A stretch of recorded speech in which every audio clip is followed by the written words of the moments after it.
Hello, it's Cynthia Morris from my studio, and I wanted to share a little bit about my process of writing a book.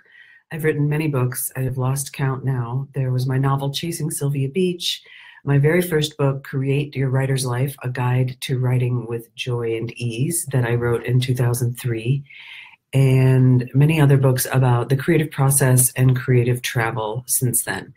This current book that I'm writing is called The Busy Woman's Guide to Writing a World-Changing Book.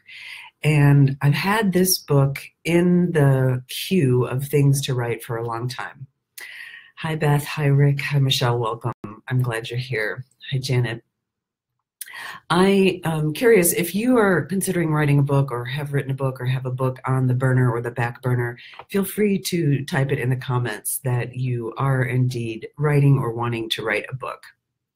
The thing about writing a book that most of us don't realize is that it takes a little bit more than writing a blog post or a newsletter or a Christmas letter or anything else that we write. Writing a book is about holding a large amount of information in your mind and in your organizational systems at one time. And that is the part that I have found very difficult and that my clients have found to be very difficult. So one of the things I like to help people do is organize their material. And writing a book is in some ways learning how to organize yourself, how to organize your material, how to organize your time, how to organize your thoughts and your space and yourself so that you can bring this thing that's like got a coherent form to the world.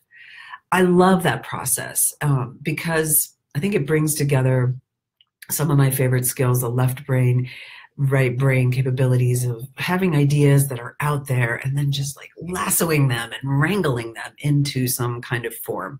The thing that happens for most of us that we don't really like or we think might be unique to us is that before you bring it into a nice and tidy form, it is going to be very messy. Similar to when you're cooking a meal and you get all the ingredients out and put them on your counter, and then you start cracking eggs and chopping things and food's flying everywhere and spattering on the stove. You're making a mess, but then it comes together in this beautiful form. So if you can feel comfortable in the discomfort of chaos, creative chaos, chances are good that you're going to be able to finish your book. So that's something to really consider when you get to that place where you may feel like you're just driving in circles in a cul-de-sac or you're lost in a dark forest. Know that if you stay with it, you will find your way out. So I think that's one of the main things that I always want people to know. It's going to get messy. You're going to feel clueless and scattered, and that's normal. Just stay with it bit by bit. So I just want to share my process and how I chose this book to write now and why I wanted to write this book and what I've been going through. So I started this group, a year-long program called the Atelier, and in that program, everybody has to choose a project that they stay with for the entire year. And as the leader and the mentor of that group, I also choose to participate and do a project. And this from the studio is part of that, where I want to share a peek into my process, but I thought, why not make it live?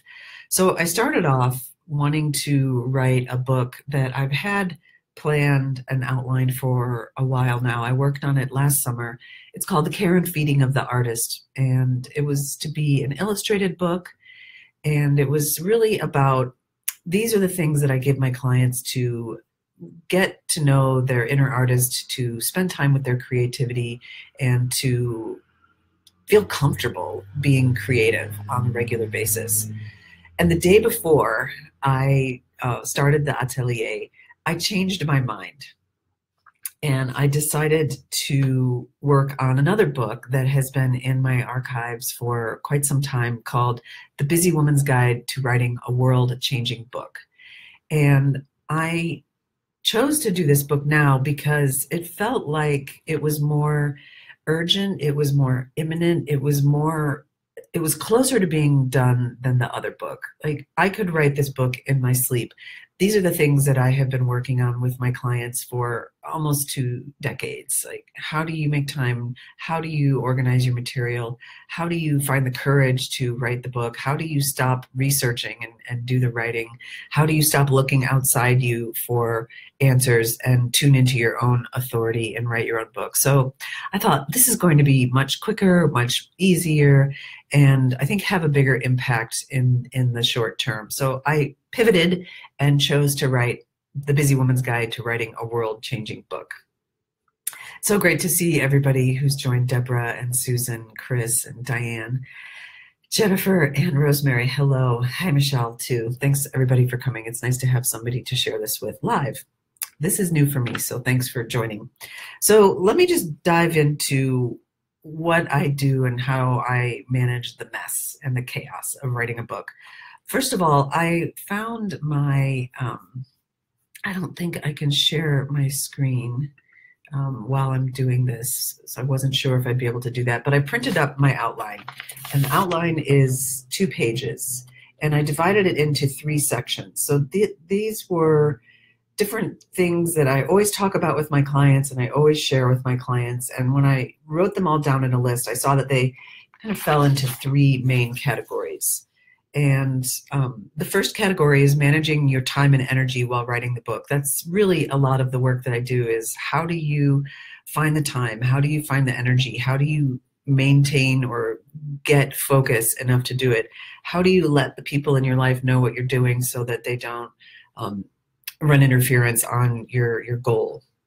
And the second one is, the second section is setting up your author practice. And this is similar to the first one, but more practical, about how to transition into writing mode, how to set aside your side projects for now.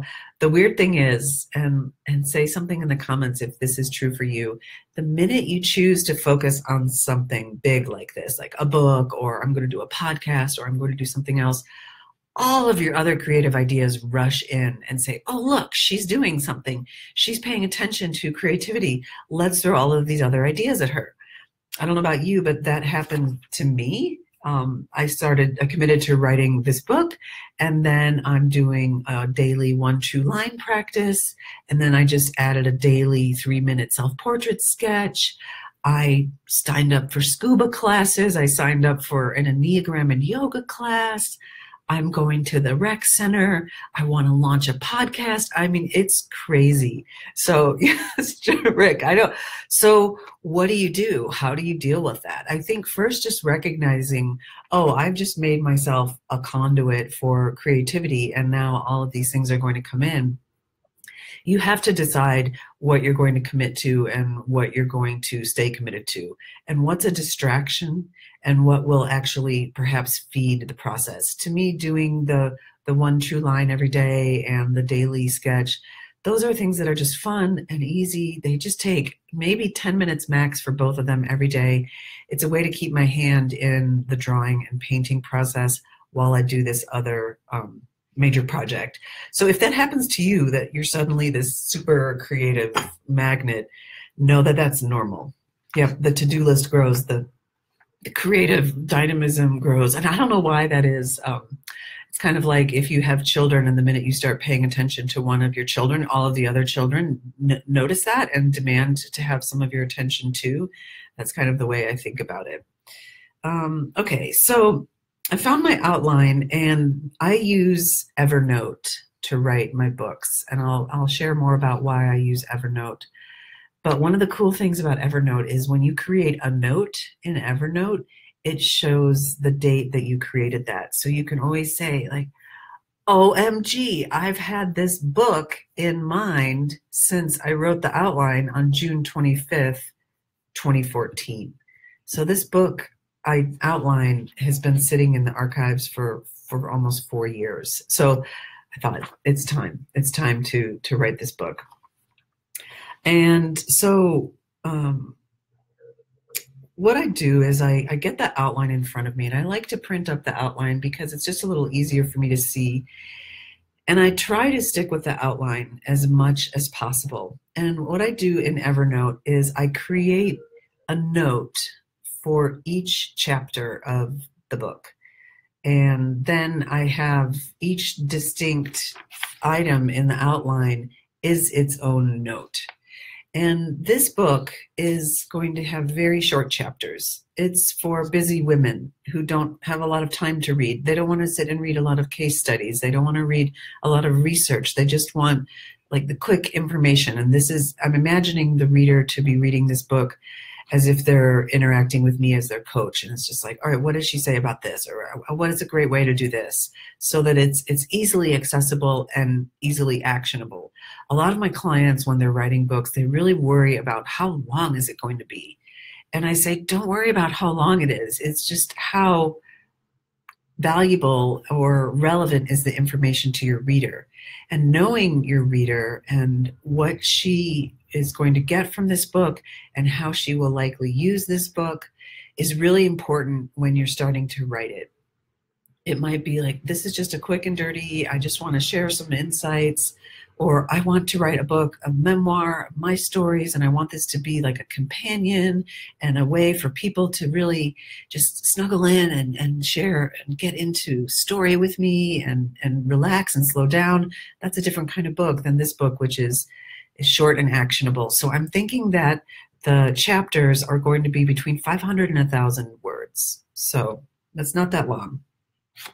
What I know about writing a book, and something that I want everybody to know if you're considering writing a book, your book will likely not look like it does in your mind at the beginning.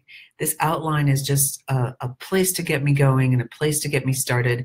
There's this strange mystical thing that happens when you're writing a book. The book has its own life and its own agenda, and you show up as the author and the authority and the expert, and you know everything about your topic, and you're going to just put it down on paper in a nice, neat way, and it's going to come into a book. Well, oddly enough, the creative process has its own agenda too. And that's one of the reasons why I like to think that writing a book is soul work, because there's some kind of meeting of you and whatever that creative source is that drives us and drives our ideas. And it's a partnership. And the more you can recognize that, the more you're going to be able to flow with that instead of fighting. It's got to be what you thought it would be, or it's got to stick to the outline. So the outline is something that you want to keep as an overall organic shape and keep as a structure for keep continuing on, and know that you might be adding things along the way. So as I've been working on this month, what I've done is if I want, I need to write about that. If I want to add something in, I'll create a note, but I'll immediately put it in the outline as well. So I don't have a bunch of random notes in Evernote that don't correlate to the outline. So I'm still using this as kind of some railings to keep me in focus, but I'm not going to berate myself if I end up adding something else to the outline. So the other thing that I find very useful for myself and my clients when writing a book is having a working title. Like The Busy Woman's Guide to Writing a World-Changing Book might not be the ultimate title that I end up with for my book, but I think it's very useful to have a working title because then you can call it something. When you can call something by a name, it exists more in your mind and in your reality than if you're just saying, I'm writing the book. So have a working title and have fun with it. You can also have a working title that's kind of a spoof or something playful or fun. Often we take ourselves way too seriously, and a working title is a way to just hold it in space and give it its own due. So I want to talk briefly about the different software that you can use. Charlie asked if I ever used Scrivener to write a book. I have not used Scrivener. Scrivener is a software that is specifically for writing books. Many of my clients use it, and I think it's a good software for a narrative style book, a book that has perhaps a lot of stories or a storyline or a memoir or fiction. I have not delved into that. I have not found I needed to. What I do is I write all the drafts of my book chapters in Evernote. Each chapter has its own note. And what I do is I get that note to as good of a draft as I can. Once I've got all of the book in the Shaggy first draft form in those individual notes, what I'll do is I copy all those notes into a Google Doc, one big document. If you try to write a book in one big document, you're entering Dante's 10th ring of hell, which is scrolling through a document to find things and to figure out where you left off and what did you do and what is revised and what is not revised. So I like to get a decent, complete draft in Evernote Notes and then take all of those and put them in Google Docs. And the reason I do that is in Google Docs, I can have page numbers, and that's important. People forget to put page numbers on a big document. So once I put it in Google Docs, I can put page numbers, and I can also share it with readers who can read it and comment in that form. But what I do is I put it in one big Google Doc, put page numbers on it, and then print it up. And that is the Shaggy first draft. It's very satisfying to print it up and have it in my hands.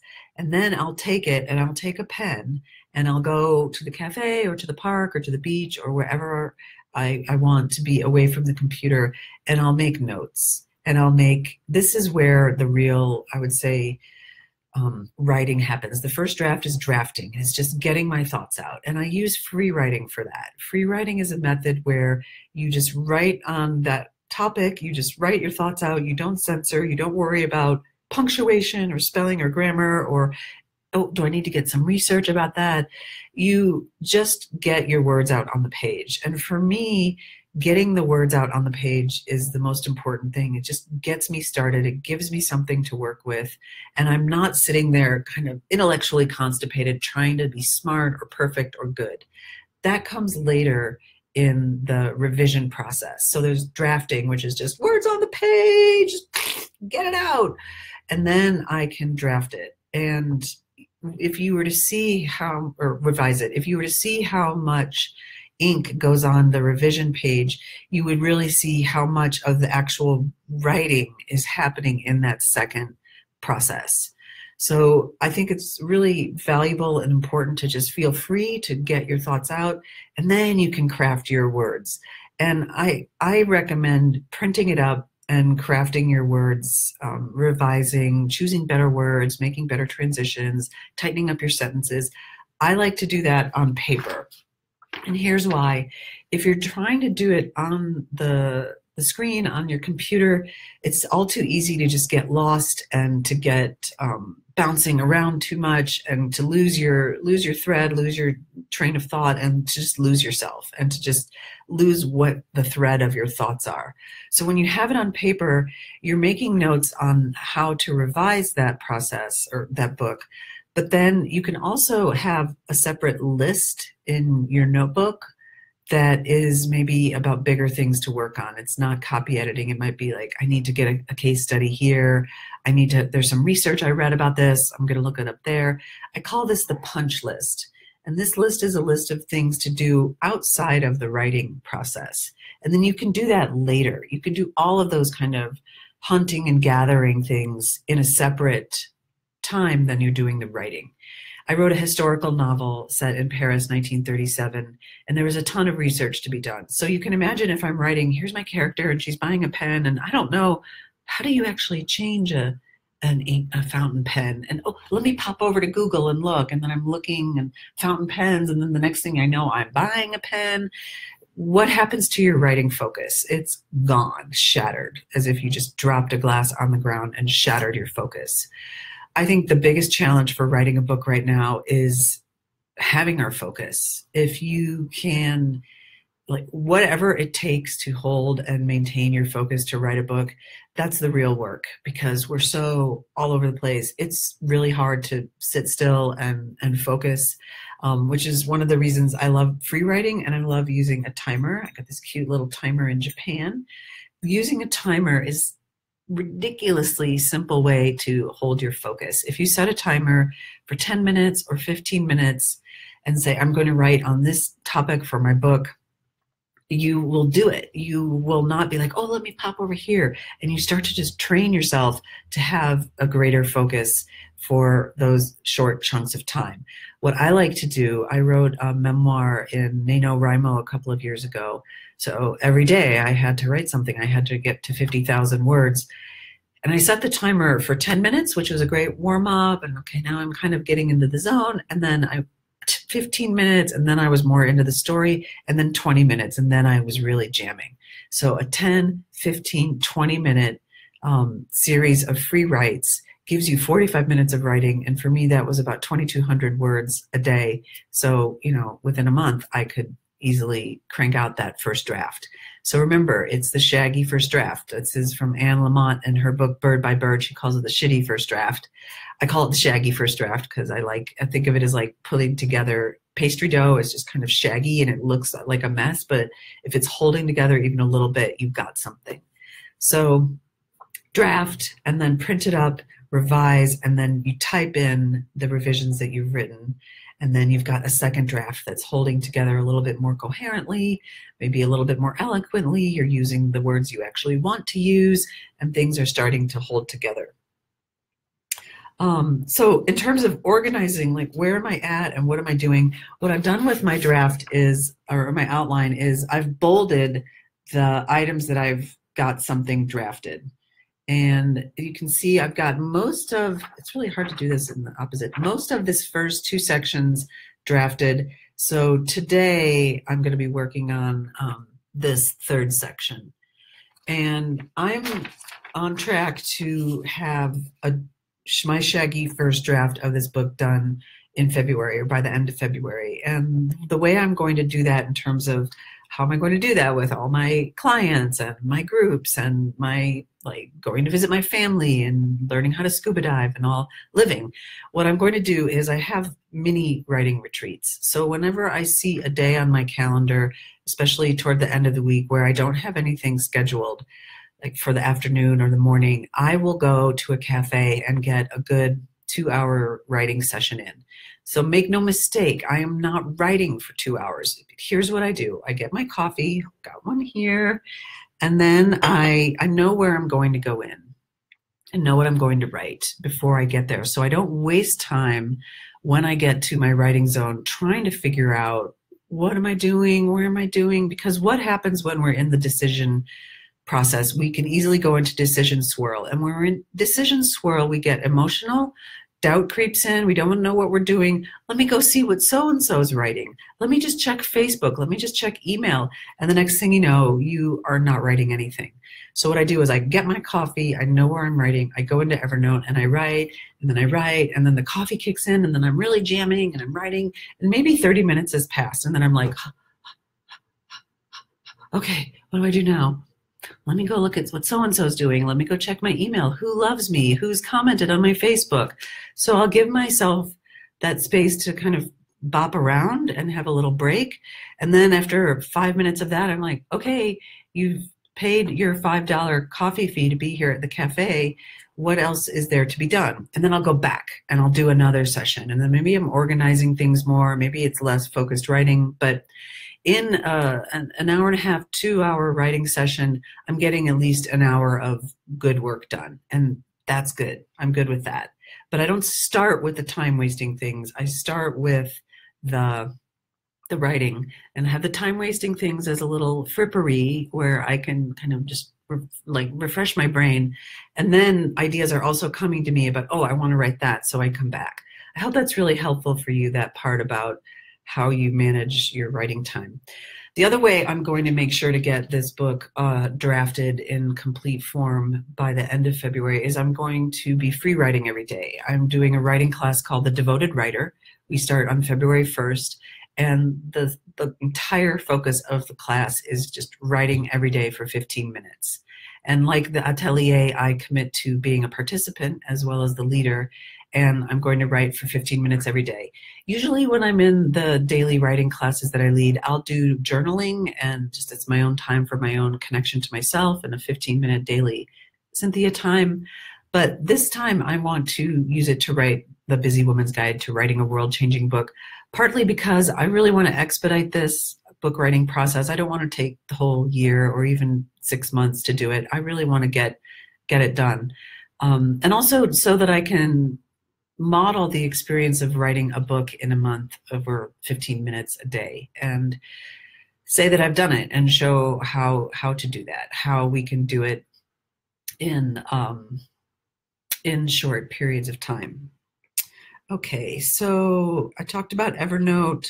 Okay, I want to talk about having a goal or a deadline. So like I said, I'm going to finish a draft of this book by February 28th. I'm pretty sure I can do it. I'm not 100% sure, but I'm kind of excited to see.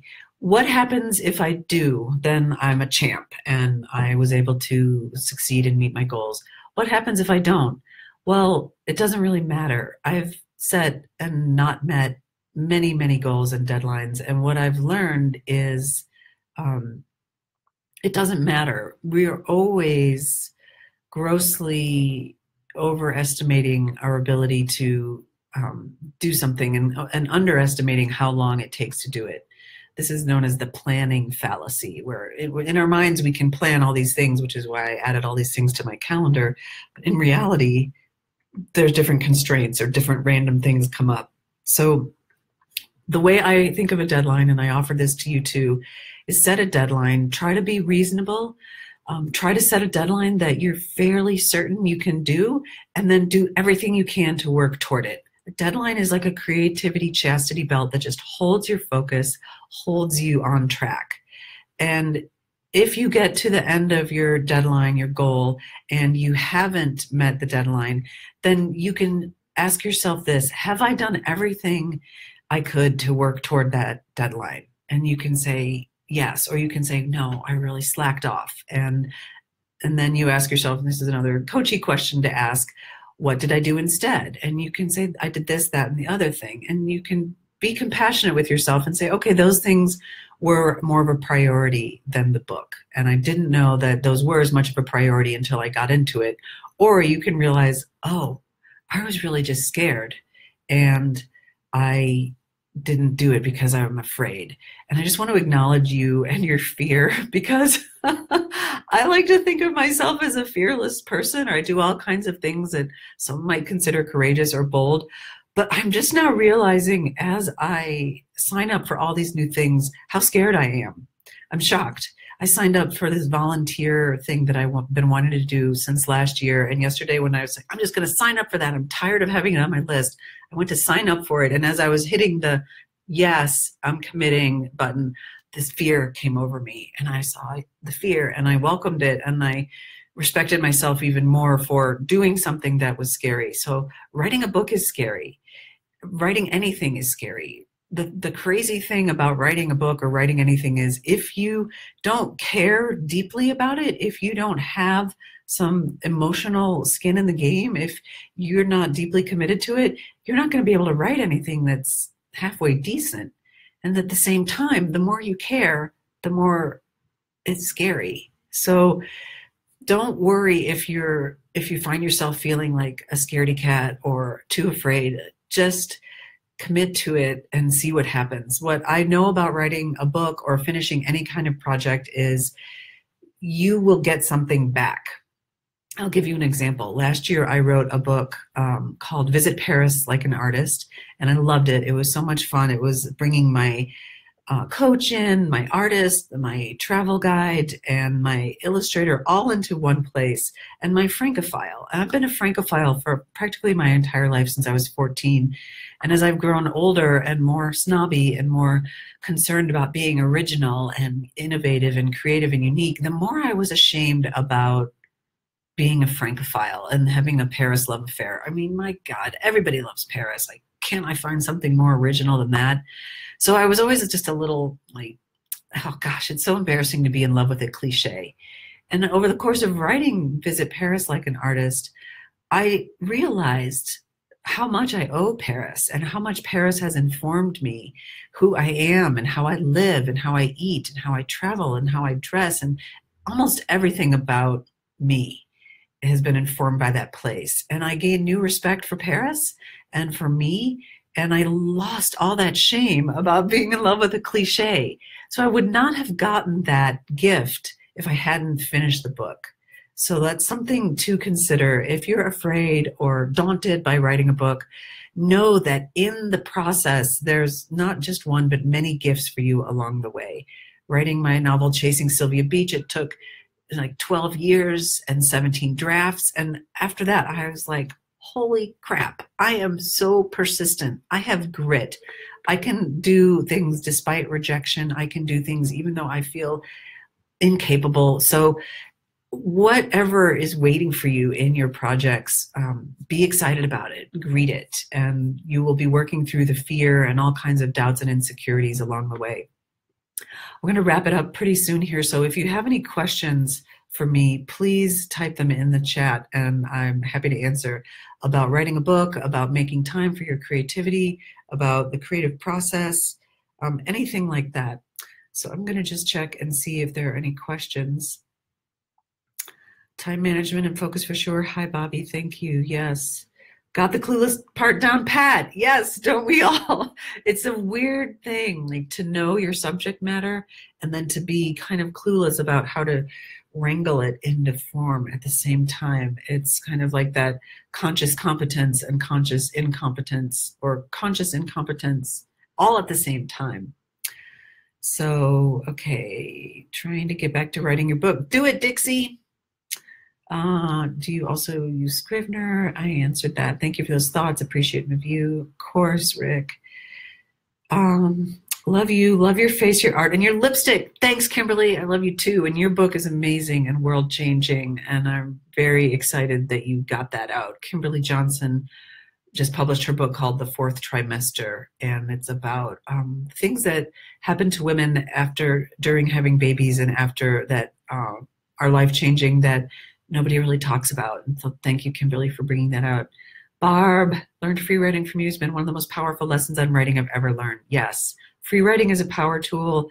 I use it for everything I write, all of my newsletters, all of the sales copy for my website, every single thing comes out as a free write. Are my notes written on separate papers or on the outline? So Janet asked, are the notes written on separate papers? When I revise the draft, the notes are written on the document. So the notes about how to make this piece of writing better and change it. And I'm sorry that I don't have an example. I wanted to have an example, but I'll do that in another Facebook Live. And then if there are bigger things like research X or write that case study, or like one of the things that I need to do is I'm making a list of all the clients who I've helped write books and going back to them and thinking about, okay, what are the specific things that help them?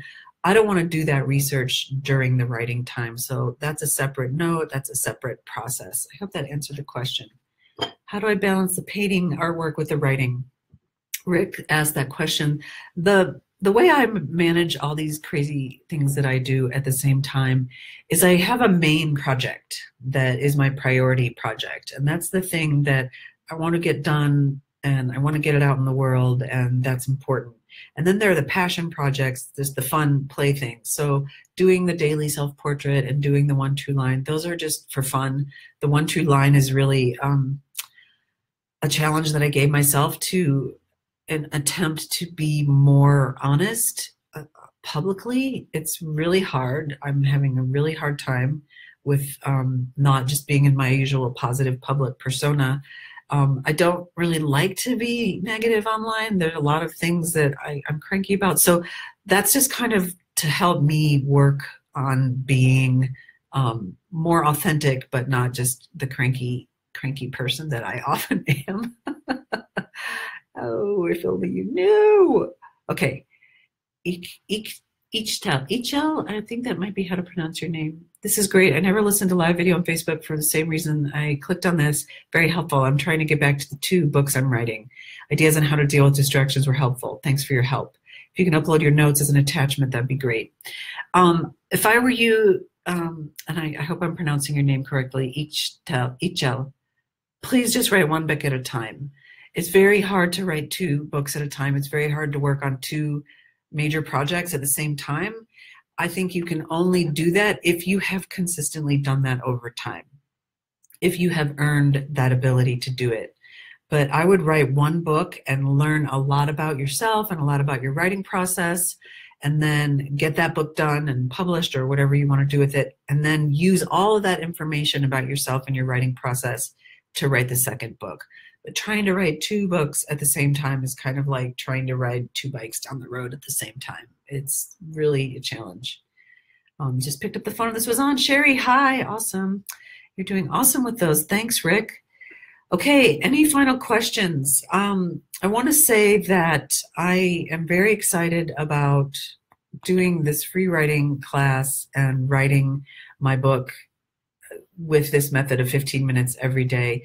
If you're interested in joining me to write your book or whatever you want to write, it's called The Devoted Writer. I just put the class link in the comments. You don't have to be writing a book. The great thing about this class is you can just be a person who's like sprouting up a little seed and saying, I think I want to write, but I don't know what.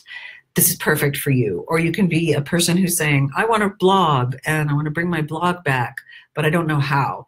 This is perfect for you. Or you can say, I have a book outlined and it's been sitting on the back burner and I just want to make some progress on it. This is the perfect class for you. So whether you have a project in mind or you just have that little impulse to write, this class, The Devoted Writer, is perfect for all levels and all genres of writing. So I've got a lot of great writers already signed up from all around the world. I love that. We just write 15 minutes a day, every day. You can write whatever time of day you want. I'm in there coaching you. So the kind of information that I've been giving about writing in this Facebook Live, that's the kind of thing you'll learn in that class too. So you can ask me anything about writing and I'll be there to respond. This is not the kind of class where I just upload a bunch of videos and lessons and I'm not interacting. I have great joy interacting with people in these classes, so I would not want to opt out of that. So if you've been inspired or want to write or ready to do it and you want to do it with me, I'd love to have you in The Devoted Writer. We start Thursday, February 1st. Enrollment's open now. So I'll be doing more of these Facebook Lives, sharing my process about writing this book as I go. I'll do one a month. It may be in this format, it may be in a different format, but I really want to thank everybody who came today and shared some of your time. I hope there was at least one little spark of inspiration that's actionable for you and your writing. And feel free to leave comments or questions after this. I'll be posting it on Facebook. So thanks again for spending some time with me today. Have a wonderful day, and I'll talk to you soon. Bye.